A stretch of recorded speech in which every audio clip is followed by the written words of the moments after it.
jotaay point corona ci bésu aljuma ji fukki fan ak juróom-ñaar ci weeru avril balaa ñuy sori j'aimerais le dire en français j'ai un petit message d'émotion, un coup de cœur pour ce proviseur d'un lycée de Dakar qui écrit à sa communauté d'élèves et de parents qui leur dit: chers élèves, en premier lieu, j'aimerais que votre famille et vous-même, j'espère que vous, votre famille et vous-même, vous portez bien. Nous terminons la 5e semaine de fermeture de l'établissement et de la mise en place de l'école à la maison. Le lycée est bien vide et bien silencieux sans vous. Il manque vos cris, vos rires, vos joyeux anniversaires. Il manque la vie. Bref, vous nous manquez beaucoup. C'était juste une séquence émotion pour que les élèves, la communauté scolaire comprennent que l'école, ce n'est pas que l'enseignement que les professeurs dispensent aux élèves. Le cadre scolaire, c'est l'école de la vie, pris dans son ensemble. mbokk yi waxtaan boobu dañu ko ci dugaloon rek mu jëmoon ci proviseur bu bind ay élèves am di leen xamal ni juróomi ayubés a ngi nii école yi ubbiwul di wax njaboot gi nga xam ne moom la njaboote muy élèves yi di leen wax ni wax dëgg fa yàlla bu weesoo nammel bi ñoom enseignants yi am ci élèves yi lu bari manqué na ci école bi ndax école bi nee na selaw kenn déggatul kenn yuuxu xale yi seen saafonte yi ba ci joyeux anniversaire yi ñuy organiser manqué na leen muy xamal ni namm nañ élèves yi lool te école tëjagul ñu dellu si ci woon pour wane ni rek école du rek xale yi xëy dem ñu jàngal leen ñu ñibbi ci kër ga. école barab la boo xam ne dañuy móol defar xel yi ndax bu yemoon ci waxtu yi ñuy dem rek jàng ñibbi fàtte école kon lii du mën a am. bu weesoo loolu beneen kaddu bi dafa jëm ci loo xam ne nag baax na ñu wax ko mu jëm ci ministre de la santé wax dëgg fa yàlla tey kaddu yi nga xam ne nii yëkkati na ko xëy na nekkul ci séquence bi nga xam ne nii moom la xeexum jàngoroy Covid 19 bi nekk te nag ñu wax ko benn yoon dëkk bi kenn gënul bëgg kenn jàngoro ju jóge fi ñun ñëpp bokk li ñu bëgg waaye séquence bi boo fàttalikoo le 24 mars. conférence de presse conjointe bu ministre des transports Oumar Youm ak ministre de l'intérieur gannaaw couvre-feu état d'urgence ministre des transports waxoon na ni masque yi désormais ci transport yi c'est obligatoire kuy dugg ci transport obligatoire nga sol masque xëy na kilifa yi matale wuñ ko parce que gisuñu mu am mujj mënuñu jóge ci le 24 mars ne masque yi c'est obligatoire ba tey ci 17 avril ministre bi di def communication di wax ni ñu ngi soññ nit ñi ñu gën a góorgóorlu ci masque yi bu obligatoire jaratul soññ ndax dañu koy def wala ñu bañ koo def li ci doy waar kay mooy masque yi xëy na nit ñi gisuñu ko te li ciy ñuul te ñu wax ko mooy ñi nga xam ne jënd nañu masque balaa crise bi di sori ku ne xam na ni ci pharmacie yi boîtu 50 masques chirurgicaux yi mu ngi doon jar entre 8 000 et 10 000 francs tey amul pharmacie boo ko mën a pharmacie bu ko am sax la ñuy wax mënoo ko am à moins de 25 000 tey man mii pharmacie tegal na ma ko ne ma 28 000 ci waxaale ndax 30 000 la waxoon est-ce que loolu jaadu na ci réew ci situation bi ñu toll nii masque yi nga xamante ni pour aar askan wi la parce que tey adduna bi ñëpp d'accord nañu ni même pour sortir du confinement mënuñu ko def bu masque amul.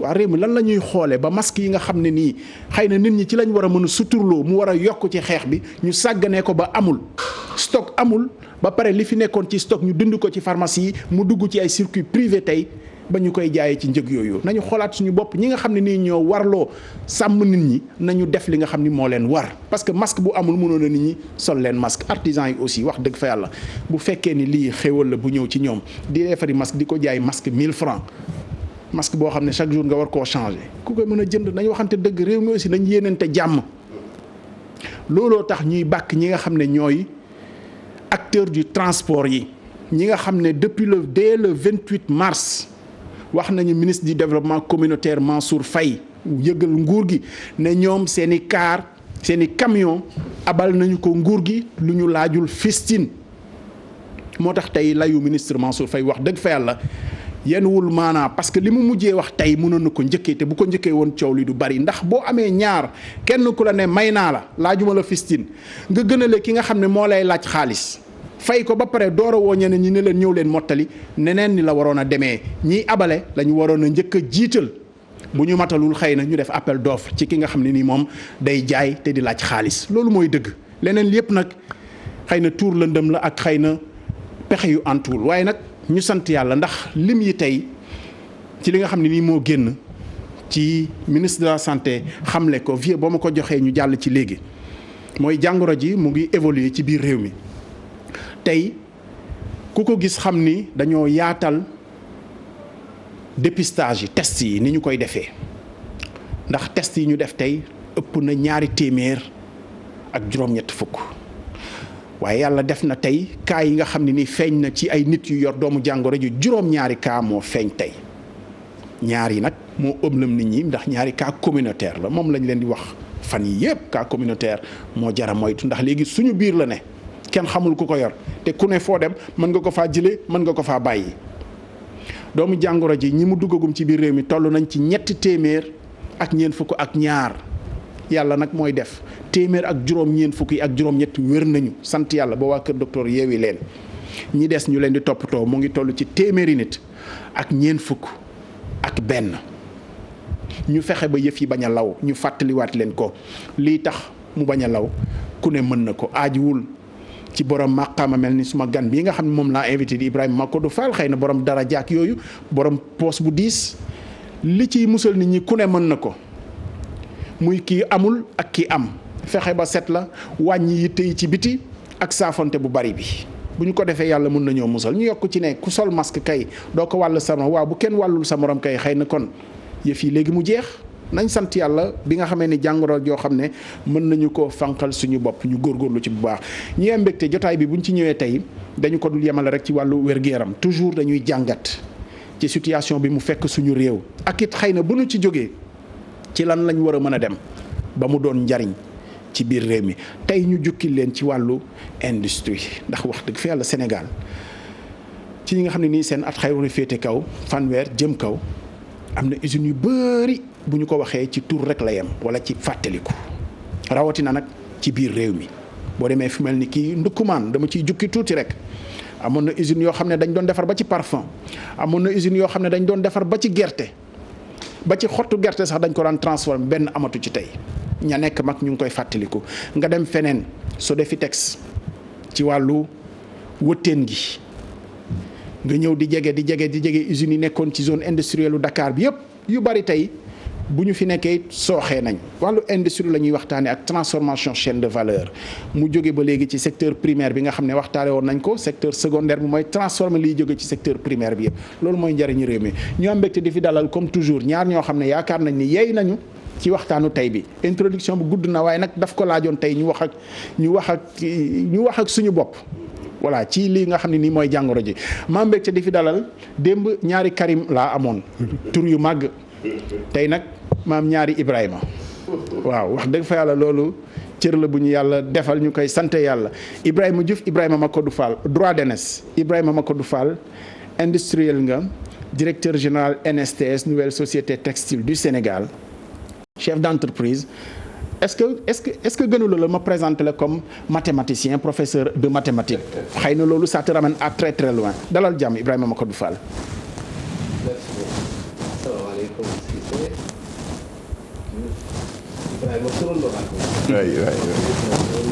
donc ma kontaan ma bëgg lool fekk ko fii ci waxtaan bu am solo bi ma convié may commencer di la remercier d'abord ci invitation bi parce que thème bi nga choisir muy industrie ak problème yi ñu jànkontoo actuellement ci mbirum Covid-19 bi je pense que thème bu important la te concerne Sénégalais yëpp.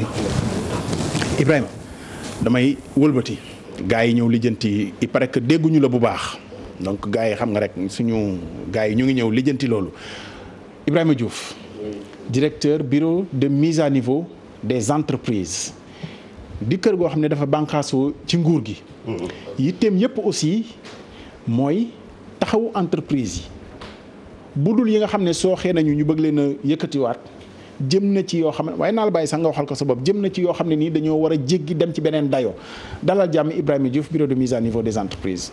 jërëjëf Abdoulaye ñu ngi am mbégte ci dalal bu ñu dalal tey invitation bu ñu defal tey pour ñu wax ci lu nga xamee ni si dañ naan wax ne fondamentalement koom la parce que lii tey muy maladie muy jàngoro bi di law ñu jànkuwanteel que muy Covid-19 wala coronavirus dafa am ay jeexital yu bëri ci nekkinu doomi aadama bi ci mbirum koom loolu moo tax sa thème bi tey am solo yaakaar naa ne sax ma war a xanaa ma bàyyiwaat sama mag Ibrahima Macodou Fall nuyoo introduire ma soogay dellu si pare ndax pare na.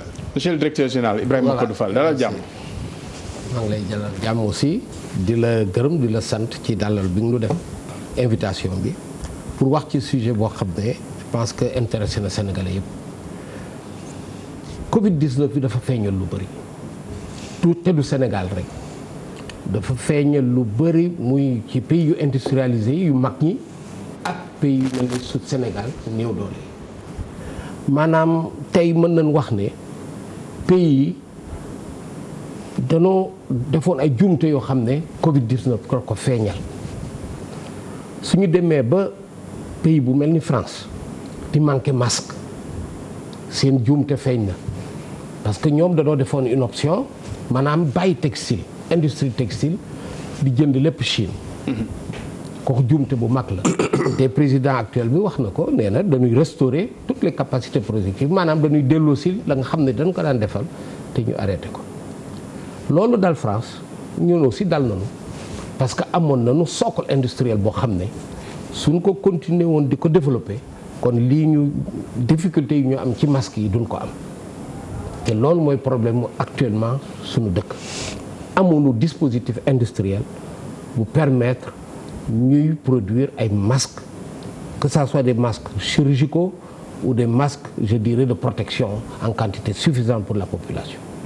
ñu taxaw njëkk ci wàllu industrie entreprise ci nu ñuy dundee dans la réalité crise bi bu mel ni ki NSTS activité bi taxaw na ralentir na réorganisation la lu mu def ci dundinu entreprise bi. xam nga NSTS dafa taxawoon lu yàgg.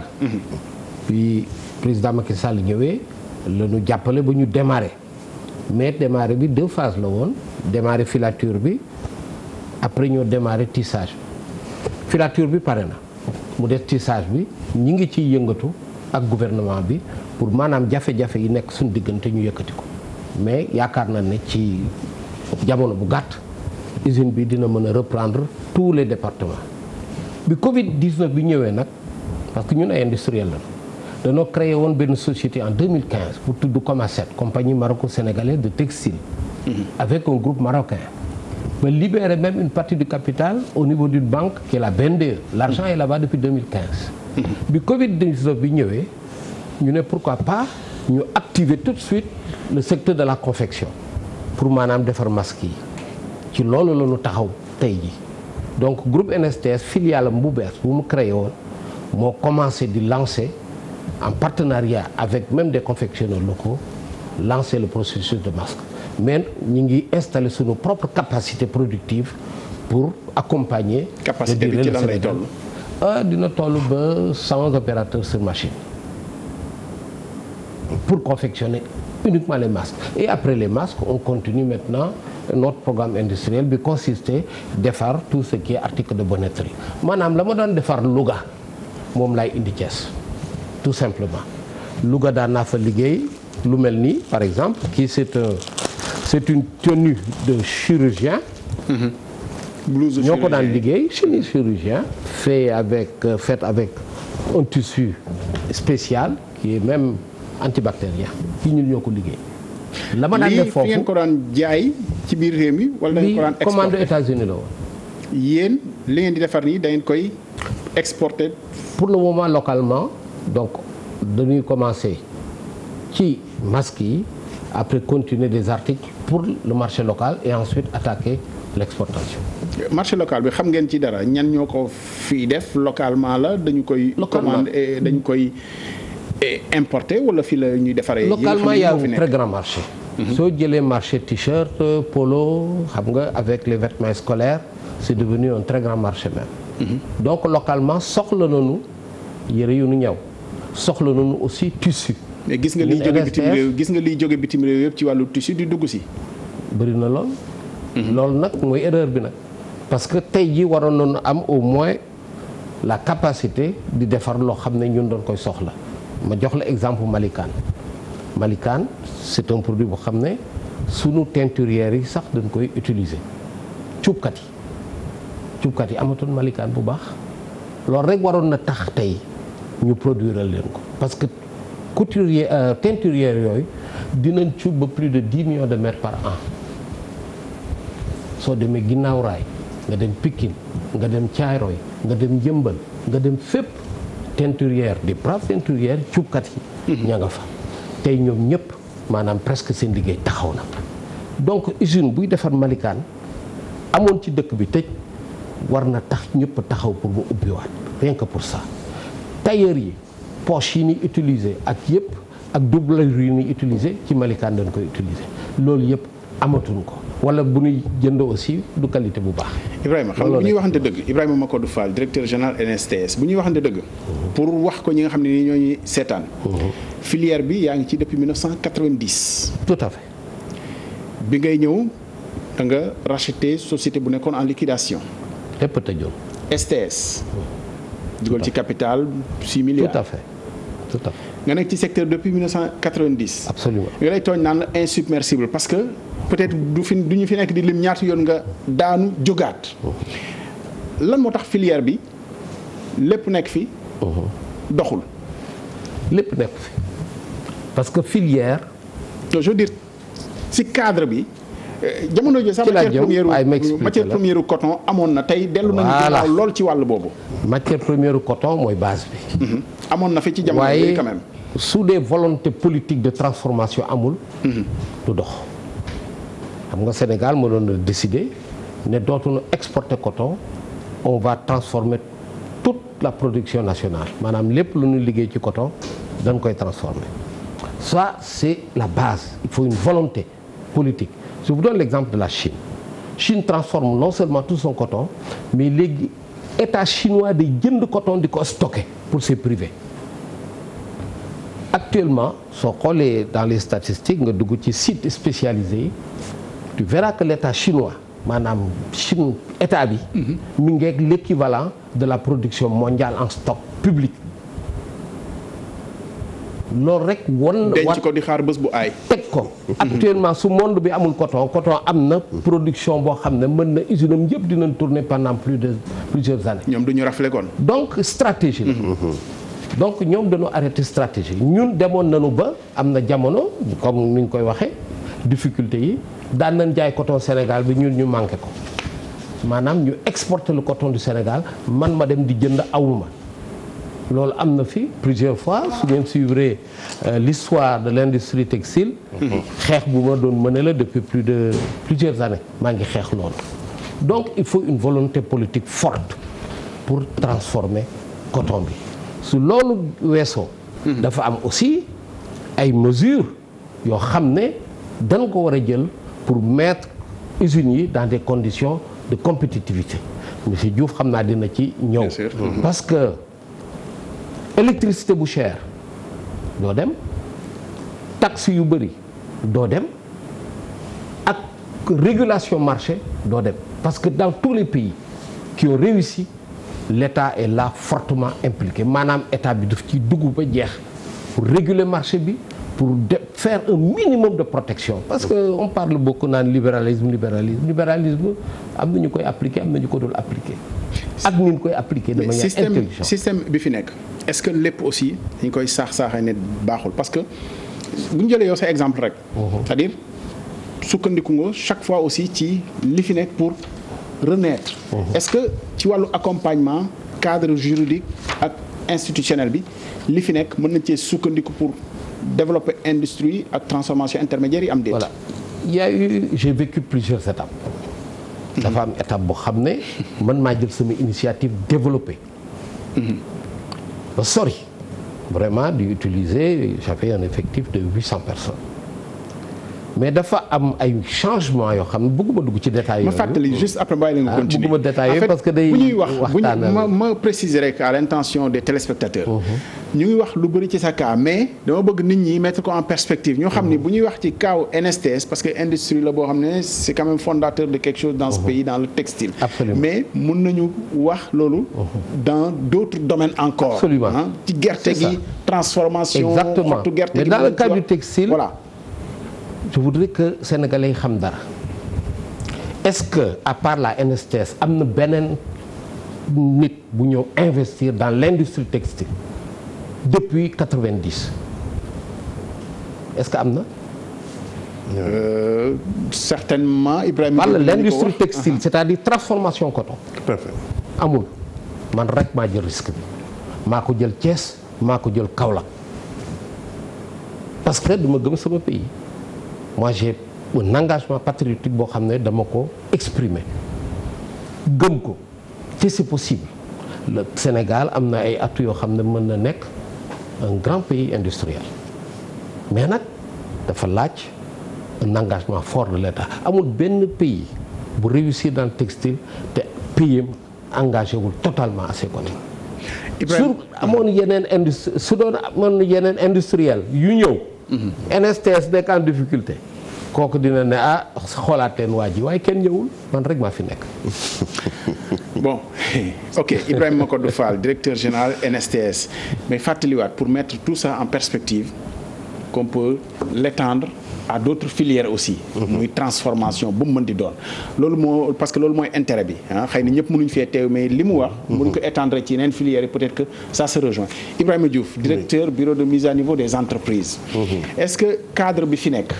oui favorable na pour ñu suqaliwaat industrie parce que nag jarul sax ñuy lim li fi nekkoon ci industrie daanu def naa moo ëpp ñi doon ñëw Ndakaaru da jóge woon day nekkoon ay provinciaux bon comme ñun ñu ngi fàttaliku ay Bata ay yeneen ak yeneen ak yeneen soxlawul ñuy lim. tout à fait. benn nekkatu fi. matière première yi ñu ngi fi ndax der la woon te der mu ngi fi ba léegi. est-ce que cadre bi fi nekk favorable na pour développement. stabiliser industrie bi fi nekk ak relancer ko plus tard.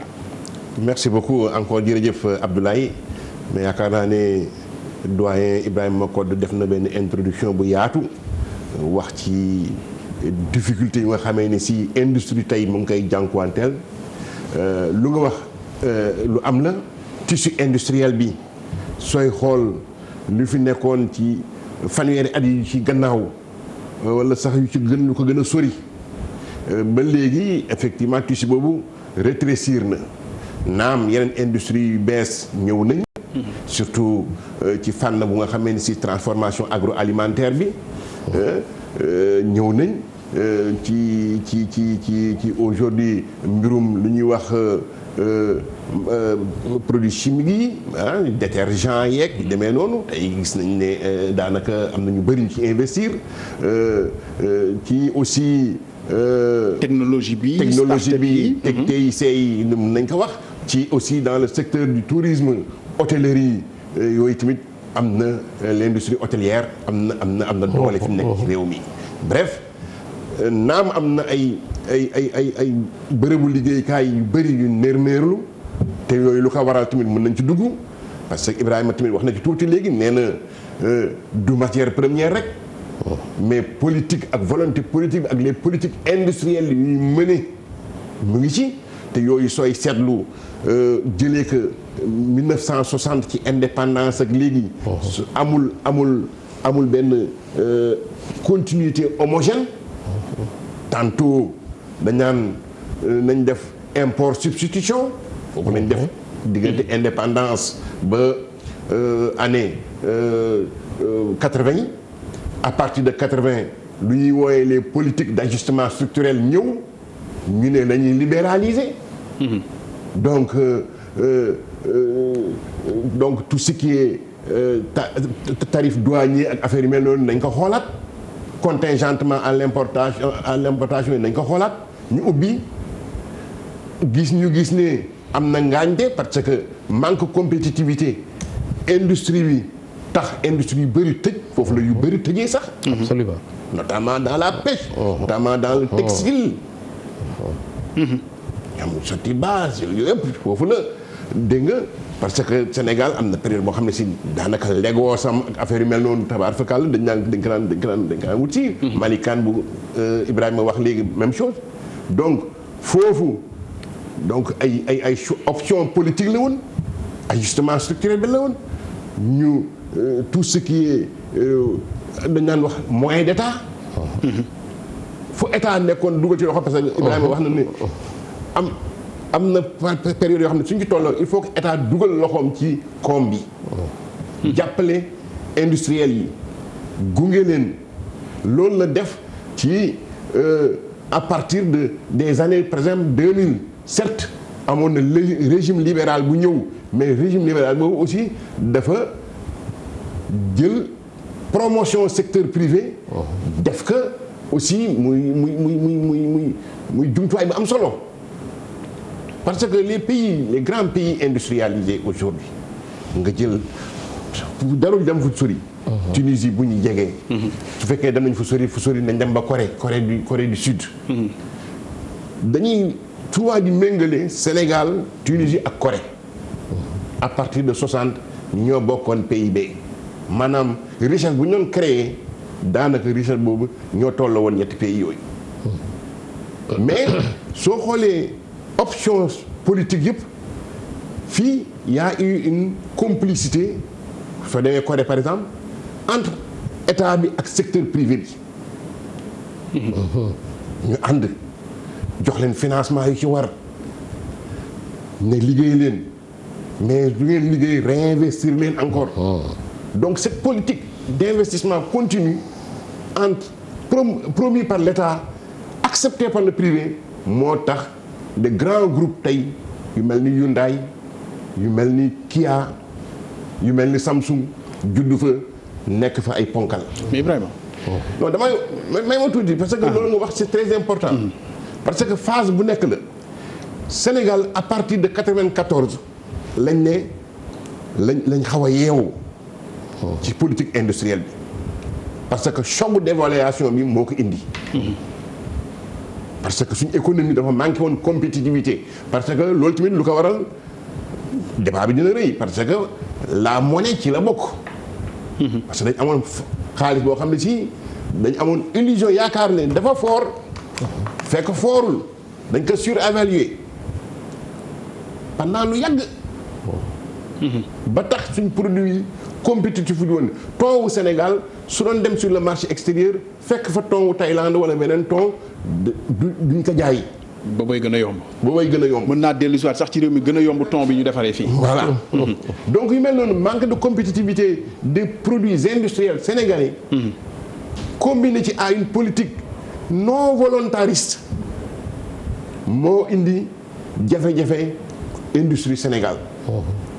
indi nañ ci nag ay jooyanti xam nga dégg nga la nouvelle politique industrielle. en 86. dégg nga le redéploiement industriel. yooyu yëpp dafa nekk ay politique yoo xam ne si tey ñu ngi wax réactualisation de la politique industrielle. tey bis tey sax amoon na réunion ministère de l'industrie. donc yooyu yëpp daf lay wan ne amuñu guñu politique cohérente boo xam ne si quand même continue. ñu ne dañu bëgg suñu matière première yi 30% wala 40% ñu koy transformer sur place balaa ñuy transformer mango rek. mango la tey mais kenn mësul gis ne bon 100 000 tonnes de mangue la 40 000 tonnes yi dañ koy transformer lu ci def ñu jaay ko noonu. mais non dañuy jaay lépp su desee nag ñu transformer loolu moo tax unité de transformation yi xaw a sooxe xaw a manqué teg ci nag Sénégal nekkul ci réew boo xam ne ci dafa nekk moom kese ci cëggal guyam fële dafa bokk ci concert des nations. OMC en 95 UMOA bi déjà en 95 déjà UMOA OMC ñëw léegi tey ñu ngi wax zone de libre échange continentale. contexte yooyu dafa war a ànd ak ay coppite ci industrie bi. léegi effectivement dans le cadre du plan Sénégal émergent plan d'action prioritaire deuxième phase ñu ngi wax industrialisation.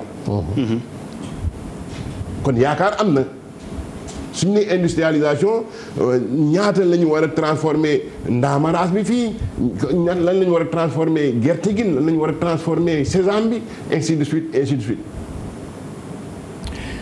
Ibrahima dafa di. waaw li ngay tudd nii di wax nii xëy na dooleel politique bi vraiment fàttalikuwuñu aussi Sénégal fu ñu fi tolloo te amul ay banques yoo xamante ni ñooy war a accompagner léeg-léeg sax au lieu que investisseurs yi di daanu banques yi ñooy leble di leble ba mujj ñoom si seen bopp mu diis ñu daanu jarul ñu def historique gu banque de développement yi nga xam ne ñoo fi nekk. am na ay ancêtres BND am na ay ancêtres yu fi nekkoon te nekkatuñu fi donc xëy na finalement.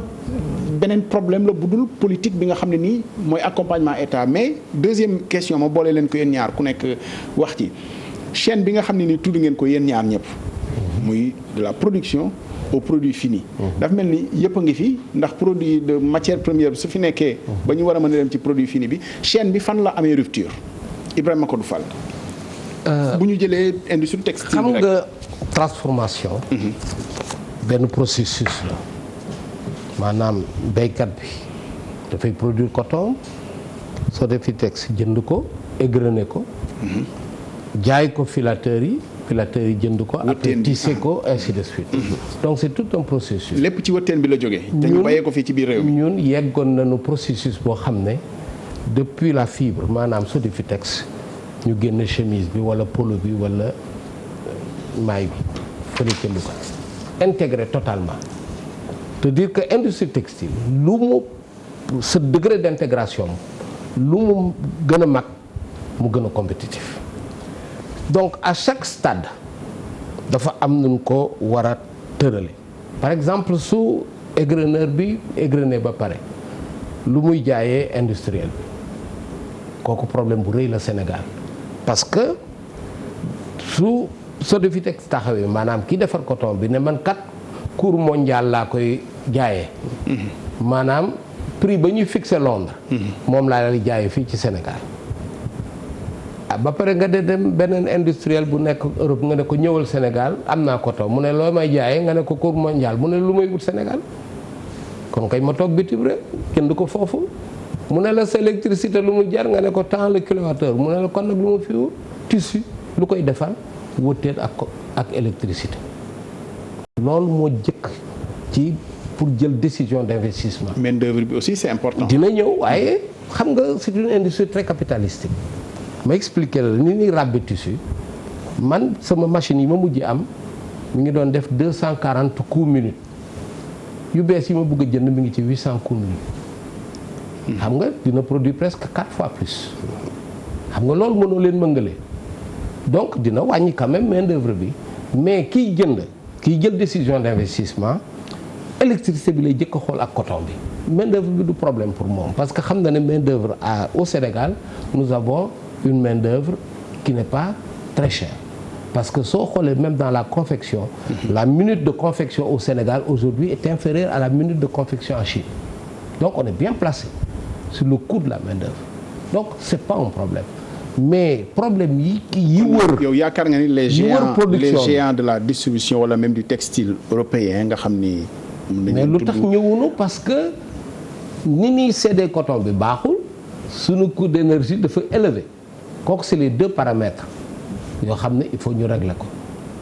donc c'est-à-dire que bu ñu comparer main-d'œuvre parce que souvent dañuy wax ni li tax gars yi di dem di defaree Bangladesh Chine main-d'œuvre bi la. yow kon yaakaar nga ni main-d'œuvre boobu moo gën a yomb pour Gap Zara ak yeneen bu fekkoon ni fii électricité beeg yooyu compétitif na mun nañu balaa ñuy délocaliser ji Bangladesh ba kis ñëw defee ko fi. il faut séparer les choses. Il y a le sous-secteur de l'industrie de fabrication de tissus et le sous-secteur de la confection. mën nga dem Bangladesh comme mën nga ñëw Sénégal. on a des avantages sur la main-d'œuvre mais xam nga fan la ñu am des avantages au niveau de la confection quand vous prenez un conteneur du port de Dakar pour expédier ko li ngay fay kële mu ngi fay le tiers ou le cinquième. Donc il y a des coûts autres qu'on prend en considération dans l'analyse du prix de revient. maanaam dafa am yeneen du main d'œuvre bi rek. mais dafa am yeneen coûts yoo xam ne il faut ñu analyser. kuy encaisser loolu le port de Dakar est trop cher. état bi mooy encaisser loolu non du port. mais port état bi la. du état rek du état rek y a des opérateurs. xam nga dafa am problème bi monsieur Diouf wax na ko tout à l'heure. d'accord dafa am loo xam ne c'est fondamental dans une politique économique mooy industriel bi. ak état bi dañuy war di dialoguer tout le temps. il a parlé de complicité. ñun suñu toogee ak état mën leen leen wax ne lii tarif bii ngeen di facturer la tonne de manutention d'un conteneur c'est trop cher et on va vous le prouver par des calculs. parce que machine yi koy liggéey xam na lu muy jar te xam na lu ñaata minute lay liggéey ci at bi ñu war a xam ñaata la ñuy facturer minute de manutention waaye tant que dugaloo ci analyse boobu doo mën a wax ak opérateur privé yi nekk foofu. donc dafa am liggéey boo xam ne entre l'État et le secteur privé industriel ñoo koy war di discuter tout le temps ba nga xam ne notre port sera aussi compétitif que le port de Casablanca, le port de Marseille, le port du Havre, etc. Ibrahima Diouf. L'environnement n'est pas favorable quand même nañ waxante dëgg rek. parce que privé yi vraiment privé yi boo ci jël. bu dul jàppale état bi ñuy xam ne moom la ñuy wax ni manqué na leen environnement bi la ci ay taxe ci yow parce que taxe bi du ceegen rek ñoom li ñuy fay état mais pour mu compétitif la par rapport ak waa bitim réew ak yooyu. environnement bi am na ci investissement industriel bi ci am na ci. parce que investissement mooy créer valeur. mais kii bëgg a passer ci machine boo xam ne mu ngi def 200 coups par minute. mu bëgg a jàll ci buy def 800 coups par minute. ko kay xam ne bëgg na investir. te gis na intérêt ci secteur bi. mais investissement day continue. investissement du nekk gis benn opportunité rek bii rek investir te mu taxaw fa après nga yem fa da ngay am une politique d'investissement. loolu nag foofu la état bi war a jàppalee industriel bi te kooku état baa ngi koy def à travers beaucoup de programmes. notamment le programme de mise à niveau effectivement. da ngay bañ gars yi song si la suba wax ko à travers le bureau de mise à niveau parce que c'est son rôle. mais mu ngi koy def mais il faut aussi nit ñi xam ko. mu ngi koy def parce que su fekkee ni investir parce que suñ lu ñuy remarquer souvent ci problème mu industrie sénégalaise mooy obsolescence de l'outil de production. da ngay gis benn machine bu doon def sondeel. mais machine bi soo ko xoolee bàyyi nañ ko depuis presque 40 ans yow nga continuer di defar moissonnière ak ay cire ak affaire yu mel noonu. parce que investiroo ci. loolu nag il faut ñu inciter la pour nga investir programme bu mel ni programme de mise à niveau état du Sénégal teg plus partenaire tegee ni ñu jàppale ko ci loolu mooy jeexitalam yow danaan la yow sa problème. da nga war a changer chaîne bi. soo ko changer rendement bi dina dem. léegi à tant de tonnes minute tonne heure. fekk yaa ngi def 2 tonnes heure par exemple soo demee si dans la vallée du fleuve gis nañ ñu bëri ay producteurs yu bëri ay riziculteurs yu bëri. yu def ay investissement yooyu. jóge ci 3 tonnes heure dem ci 8 tonnes heure 10 tonnes heure. c'est ça. donc productivité bi yokk production bi yokk donc volume bi yokk. coono wàññeeku xaalis dugg. mais soo demee ba si kanam nga ne xaaral ma jëlaat benn Sortex léegi Sortex machine la boo xam ne si mooy tànn ceeb bi. daanaka suñu maire yeeg yu demee noonu tànnatuñ ceeb. waaw dugub picc léegi amatul de ci ceeb tànnatuñ ceeb parce que dafa am benn machine bu tudd Sortex boo xam ne laser la day identifier grain yi bu ci am couleur bu dul weex rek mu teg la de côté. loolu moo tax tànn ceeb amatul. moo tax tànn loolu rek la. loolu nag investissement la mais investissement bu soo ci dul jàppale ku koy def aussi du ci sawar. parce que investissement dafa lourd. c'est ça da ngay dem endetté wu ci banque bi. dem dugg fii génn fii. yooyu nag état bi mu ngi ciy def ay jéego léegi il faut nga dooleel structure yu mel noonu yoo xam ne dañuy jàppale investisseurs yi ñuy investir aussi bien dans le matériel que dans l'immatériel parce que tamit main d'œuvre bi qualification am dafa am doole. doyen wax na ko léegi bon parce que aussi su fekkee ni tailleur Bangladesh ak tailleur Chine ñoo la ëpp formation. aussi ñoo lay gën a am productivité bi. tout à fait. donc il faut nga investir ci formation bi.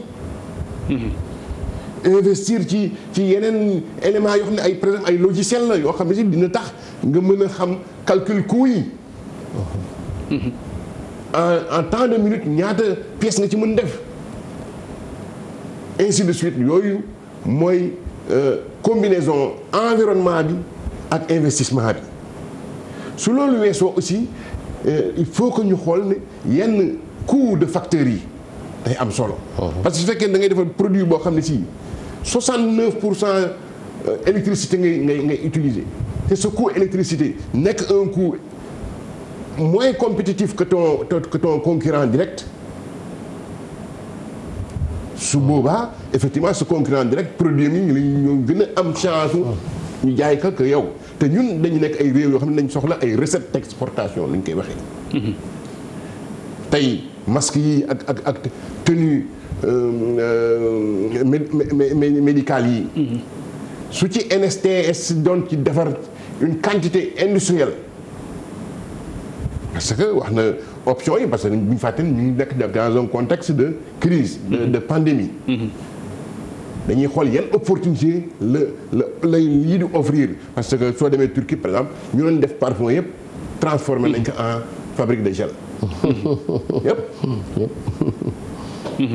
et délocalisation yu doyen Ibrahima wax délocalisation yooyu léegi dañuy xool nan la Afrique. di ko leen di capter. parce que Chine c'était par rapport aux coûts salariaux. coût main d'œuvre. waaw pratiquement. léegi Chine dafa dem ba nga xam ne am une classe moyenne boo xam ne day commencer moom tamit. di aspirer à un bien-être. parce que ce même phénomène s'est posé à l'île Maurice. jarul ñu yegg ba Chine. dans le textile. moi en 2002 j'ai fait partie de la mission de prospection ak APIX bu demoon île Maurice. pour délocaliser la compagnie mauricienne de textile pour indi ko Dakar. mais foofu dans temps yooyu Maurice ay bonneterie yooyu yëpp Maurice lañ kaan defee yëpp. mais bu ñu demee ba nga xamee ne si amélioration des conditions de vie mu am classe moyenne mauricienne bu commencé naître haut de gamme bi lañ bàyyi Maurice. jël bas de gamme bi yóbbu ko Madagascar. parce que les coûts salariaux day commencé cher. c'est ça. yooyu nag c'est des stratégies. yoo nga xam ne si suñu industriels yeeg hommes d'affaires yi war nañ ko di ko intégrer.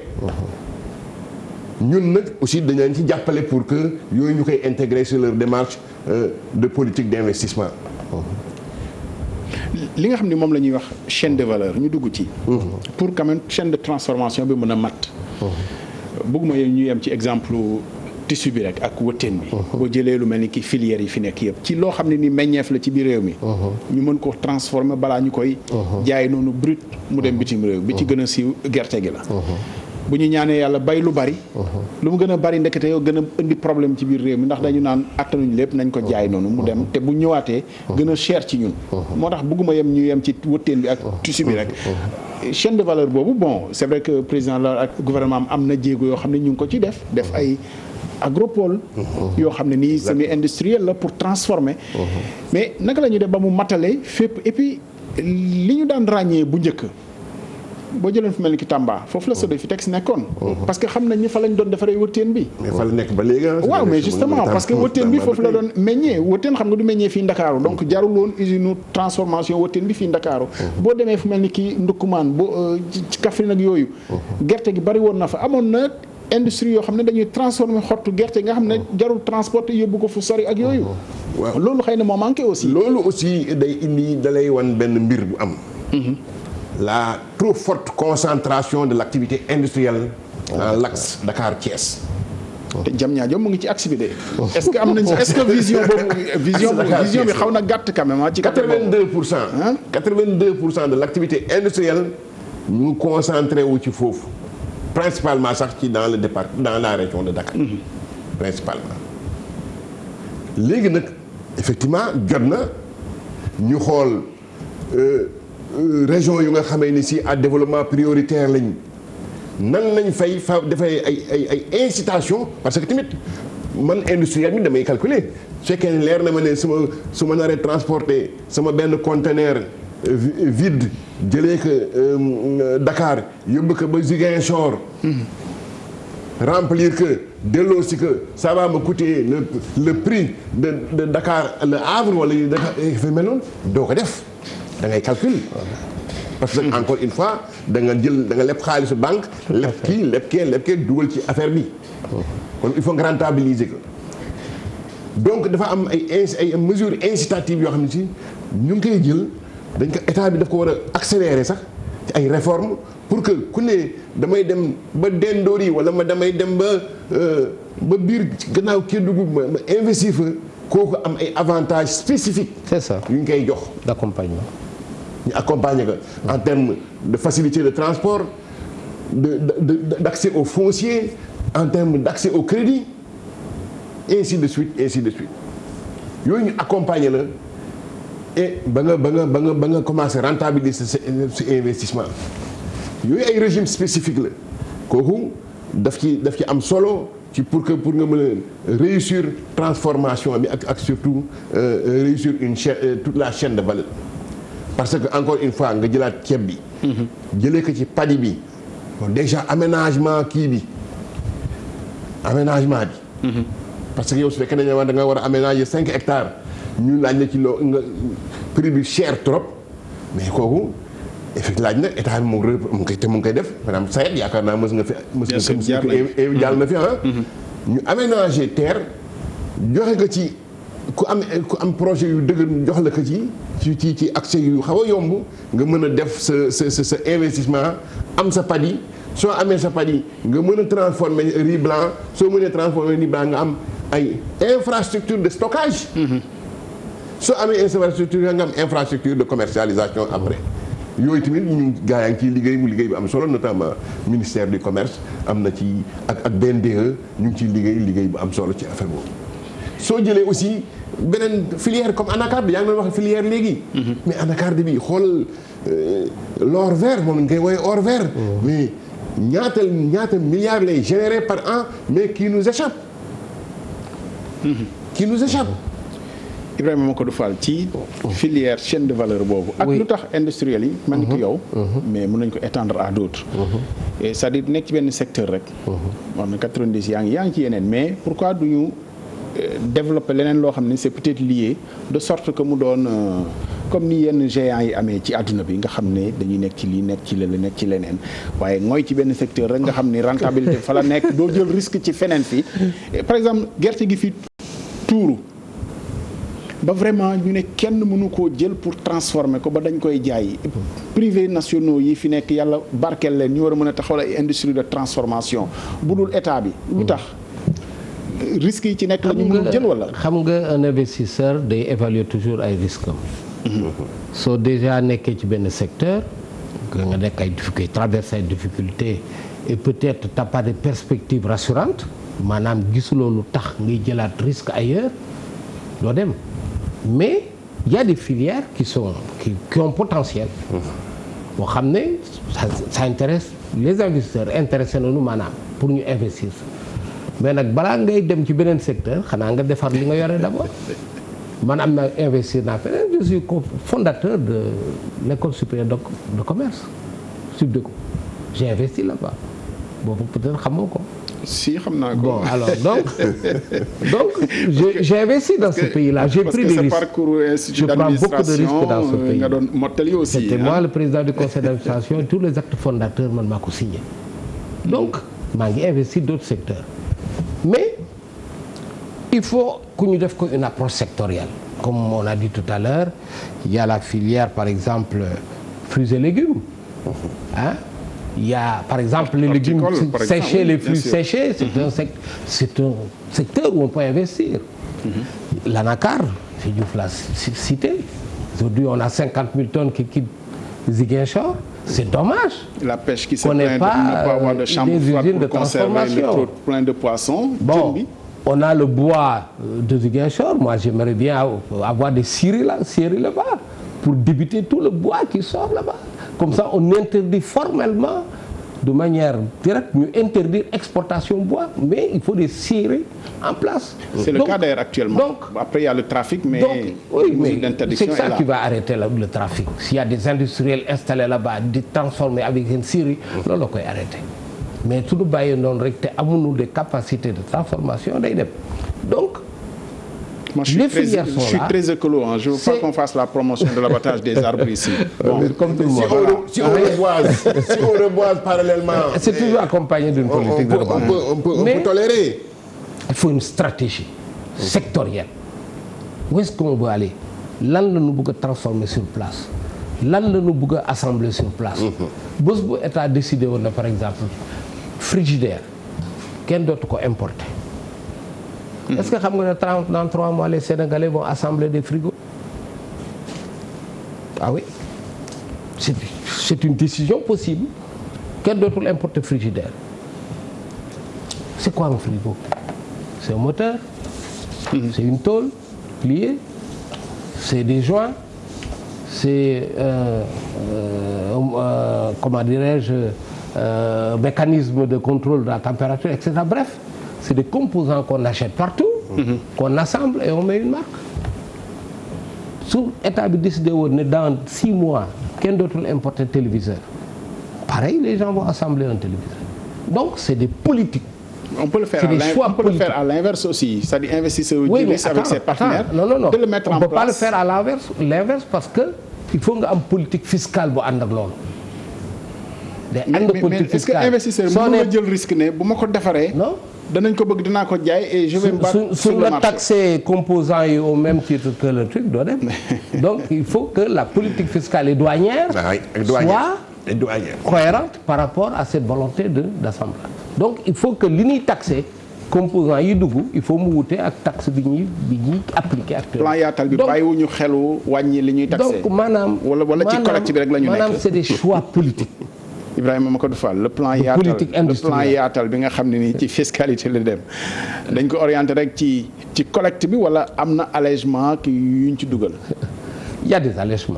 Et puis même am na ay mesures yu ñu jël récemment yooyu yëpp vraiment pour d'une part accompagner les entreprises mais d'autre part aussi pour quand même améliorer le niveau de recette maanaam li ñuy taxe ci entrée produit bon état bi gis ci boppam aussi parce que y a le budget aussi le budget de l'état boo xam ne dafa soxla ñu alimenter ko.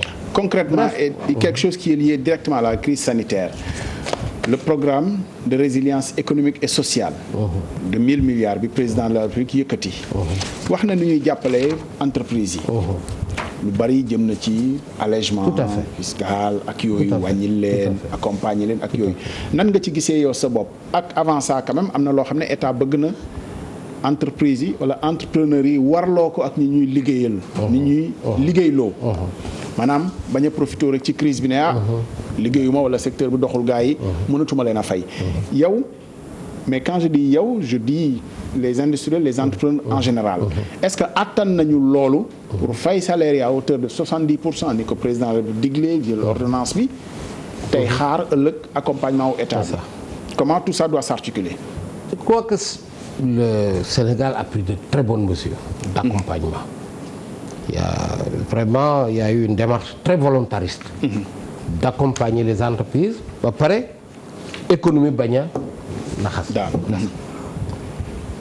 benn aspect boo xam ne c'est pas parce que monsieur Diouf Ibrahima mi ngi toog naa ko wax il faut ñu allouer des montants importants pour la mise à niveau des entreprises parce que il faut gérer l'après Covid-19 d'accord on doit faire face à la crise mais l'après Covid-19 c'est la mise à niveau c'est l'amélioration de la compétitivité, la formation professionnelle, et cetera, et cetera. man dama koy tooñ toujours Ibrahima dama koy tooñ toujours je vais être son avocat. non c'est nouveau wala lu fi nekkoon non moom dama ko yàgg di ko tooñ naan ko li lay jox doyul. jot nga ko jot dans ton parcours jot nga. dem nañ fa mise à niveau ou pas. je suis allé c'est-à-dire l'intérêt du bureau de mise à niveau. absolument c'est pertinent dem naa fa ñëw noonu sama usine gis na li may def mais ressources yi ñu yore. dawul mat. Abdoulaye je pense que. il faut ñu jox ko moom dafa bëggoon nga jox ko li ngay def. 1000 milliards yi. c'est-à-dire ñaata. bon il faut ñu jox ko ci lu bëri. mu mën a accompagner les entreprises. non c'est très sérieux. non c'est Ibrahima Diouf si l'idée est belle bu fekkee ni idée bu baax bu ñu fi teg la mise à niveau. mooy vraiment ni ma ko waxee ci simplifier. oui accompagner entreprise yi xëy na bu sooxee ñu gunge ko mu gën a taxaw wala bu waree jàll ci beneen étape nga xam ne technologie la investissement la ñu gunge ko mu atteindre investissement yooyu. xam nga moderniser outils yam mën a jàll ci leneen. dañu war a taxawaay boobu est-ce que yéen a ngi koy matal ci li ñu leen war a jox ngeen war ko liggéeyee. bon ñu ngi def suñu kem kattan. parce que soo gisee un programme Sénégal sur 10 ans ñu ne programme bi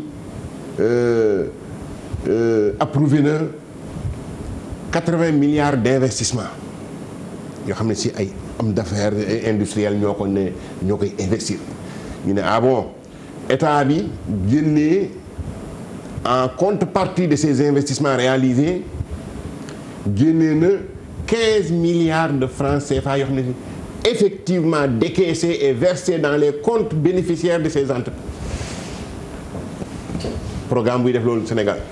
sous forme de prêt. sous forme de prime du prêt. d'accord dañ naan la yow Abdoulaye Cissé d'accord nga defal nañu diagnostic ba pare ne sa entreprise problème yaa ngi nii. nel Ibrahima rek. Ibrahima problème yaa ngi nii parce que ñun dem nañ fa. yem du nañ fa sax. mais gis nañ problème yi. donc modernisation de l'outil de production la wax na ko léegi. machine boo xam ne si 250 coups minutes lay def. mu bëgg benn bu 800 coups minutes. multiplier que par 4 les performances. formation du personnel peut-être. construction benn ay hangars yu bees et ainsi de suite. ak peut-être infrastructure de stockage. yooyu ñun buñ ko xoolee. et puis par rapport ak ñun lu nga xamee ni si suñu ay conditions critères d'éligibilité dañ gis ne suñ ci duggee tamit duñ ko mën accompagner parce que en termes de prime duñ ko war a jox duñ ko am et puis chiffre d'affaires am xëy na dépassé woon na critères yi ñu nga xamee ni si ñun dañ koy arrêté.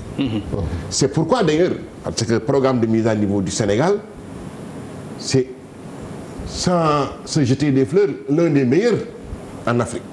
Tunisie lañ xam ne moo ñuy xaw a diir mbagg parce que ñoo ñu jàngal. mais en Tunisie aujourd'hui on a pérennisé les ressources du programme. parce que dafa am une taxe bu nga xam ne si c'est prélevé sur le chiffre d'affaires des entreprises industrielles. toute entreprise confondue. mais qui s'adresse au bureau de mise à niveau est-ce que industriel bu mag bi la wala boog ki yor PME bu Yamba Mbaye sax. ñëpp la parce que bureau de mise à niveau à partir de son démarrage en 2005 ba 2015 pratiquement c'est la grande entreprise qui a été sa cible. Après les autorités ont instruit les responsables du bureau à adapter l'offre de mise à niveau à la cible PME parce que l'ossature économique PME yi ñoo ci ëpp 9 entreprises sur 10 ci lañ commencé toutes les PME à fort potentiel ñu dugg ci cible mise à niveau mais encore une fois les ressources ne sont pas suffisantes parce que aujourd'hui mise à niveau pratiquement c'est l'agence française de développement et l'Union européenne qui soutiennent ça. Voilà, c'est ça le... en lieu et place de l'État du Sénégal. Voilà. Donc kon kay wax dëgg su fekkoon ne Union européenne dafa ne man baax na cadre baa ngi fi mais état bi dugalu ci dugal nag il faut nañu gën a jàpp ci ñu ngi ciy jàpp nag parce que tout le fonctionnement du bureau est assuré par l'État. Contrairement à beaucoup de pays dans la sous-région yu nga xam ne ñoom dañuy am problème mu sax fonctionner. maanaam les gros salaires des agents tout ça. Voilà. Donc. En fait, si j'insiste sur la mise à niveau, malheureusement on a presque fini. su ma insister sur mise à niveau. wax nañu ko tout à l'heure investissement dafa lourd. Il faut beaucoup d'argent pour investir. Aussi il faut les conditions. Vous ne pouvez pas investir massivement ci ay prêts yoo xam ne 4 ans la 5 ans la 6 ans la. Il faut des prêts long terme te amu fi. te aujourd'hui suñu waree defaraat suñu industrie. pour que ñu mën a intégrer même la fabrication des masques il faut ñu defar industrie bi de transformation du coton. parce que aujourd'hui confectionneurs yi ñu ngi góorgóorlu. ñu ngi ñaw ak tissu yi ni am.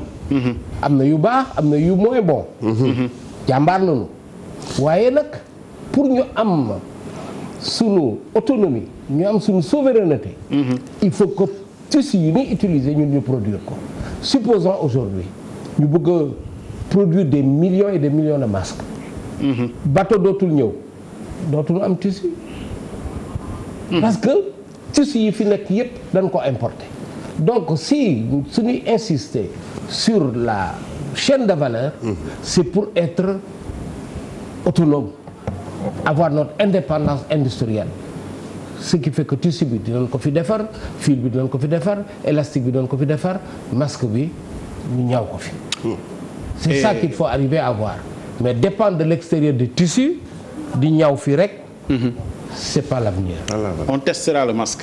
Et merci quand même au nom borom kër gi ak ñëpp du lot de matériel bi nga indi taxul nga ñëw fi nag parce que bokkuloon ci li tax nga fi ñëw waaye yaa xool ci sa yéene bu rafet bi ngay ñëw nga indaale ko masque yi moom kenn du ko delloo masque moom tey soxla nañ ko de telle sorte que lu ñëw ñu téye waaw parce que amatul ci dëkk bi vraiment ñu góorgóorlu ci li ñu waxoon ci début bi bu ñu nee nit ñi nañu sol masque parce que tey réew yëpp d'accord nañ ni masque peut-être mooy sauver sax yëf yi parce que bu ñu nee masque mooy tere man ma wàll la boo solee masque ma sol masque su ma la wàlluloo ma au bout du compte zéro contamination voilà même les pays yi am contamination tey masque la ñu envisagé pour sortir du confinement donc nañ ci góorgóorlu wax si lu ci mais bu desee ci prix yi nga xam ne ci la toll évidemment kenn du sol masque parce que duñ ko attan ci prix ministre du commerce ministère du commerce les services de la direction du commerce intérieur yaakaar naa ne dégg nañ lu ñu wax te xam naa man tamit sama collègue directeur du commerce intérieur naa ko interpellé. Mais Ibrahima, il y a plus de masques dans le circuit de distribution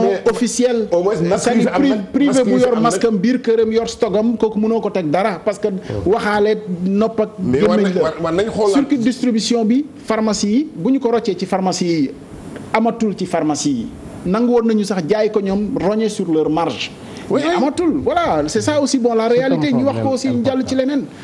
parce que ñëpp a bëgg nag yëf yi jeex daal jóge fii ak pexe yu ñu mën a def ñu leen di sant di leen gërëm jumte yi waaw jumte xam nga pour rattraper da nga koy nangu ba pare am oyof et puis bàyyi xaw a voilà am humilité aussi parce que lii ñëpp ci am yéene kenn gënul kenn fii Sénégal vraiment di xar nit ñi sax ci wax bu ñu tollee ci lii kenn warul wax non nit ñi war nañu wax bu ñu gisee lu jubul dañ koy wax aussi kenn gënul bëgg sa morom pour feebar bi gaaw jóge fi voilà bon on va terminer sur une bonne note merci je pense que am na ay perspectives quand même pour relancer l'industrie je pense qu'il y a de bonnes perspectives on va finir par ça Ibrahima Macodou Fall 30 secondes oui au-delà de ce investissement yi nga yéene secteur bi ñi ci nekk ñëpp je pense que ce qui est le plus important c'est que aujourd'hui il y a une volonté politique au plus haut niveau et qui va être renforcée il faut que ñi nekk ci suuf volonté politique bi ñu exprimé ci kaw je crois que ñu topp ci.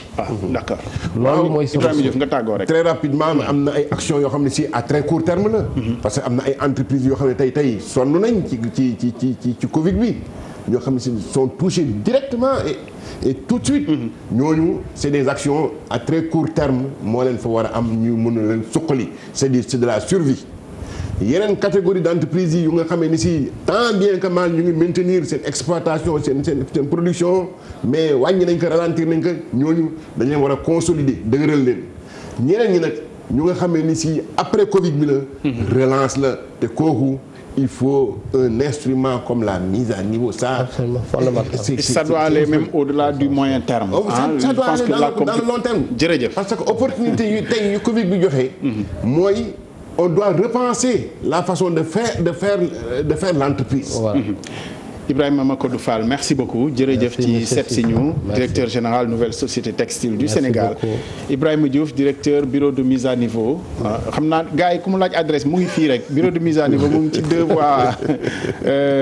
voies kii yi Sacré-Cœur waa fii rek en face kër Cheikh Béthio voilà exactement jërëjëf merci de nous avoir suivis suba inchallah beneen jotaay point corona ci kanam programme télévision Futur Média soir d'info et puis nos éditions d'information ak programme ajjuma bi jàkkaarloo plus tard en deuxième partie de soirée jërëjëf merci beaucoup. Merci beaucoup. Merci.